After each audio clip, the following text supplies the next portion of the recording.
பிறக்க முக்தி அளிப்பது திருவாரூர், இறக்க முக்தி அளிப்பது காசி, இருக்க முக்தி அளிப்பது காஞ்சி, நினைக்க முக்தி அளிப்பது அருணை.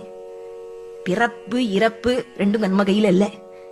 உத்தியோகம் எங்க அமையறதோ அங்கதான் வசிக்க முடியும். இருப்பும் நம்ம கையில இல்லைன்னு வச்சுப்போம். எல்லாம் ஞாபகம் இருக்கு, நினைக்கதான் மறந்து போயிடுறது. அதை விட சுலபமா ஒரு ஊர் என்ன பண்றதா,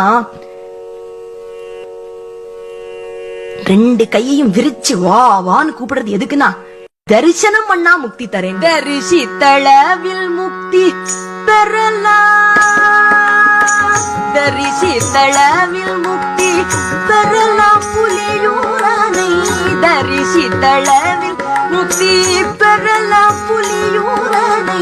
திகம்பர நடம் புரி சிதம்பர தேவனை, திகம்பர நடம் புரி சிதம்பர தேவனை, தரிசித்தளவில் முக்தி பெறலாம்.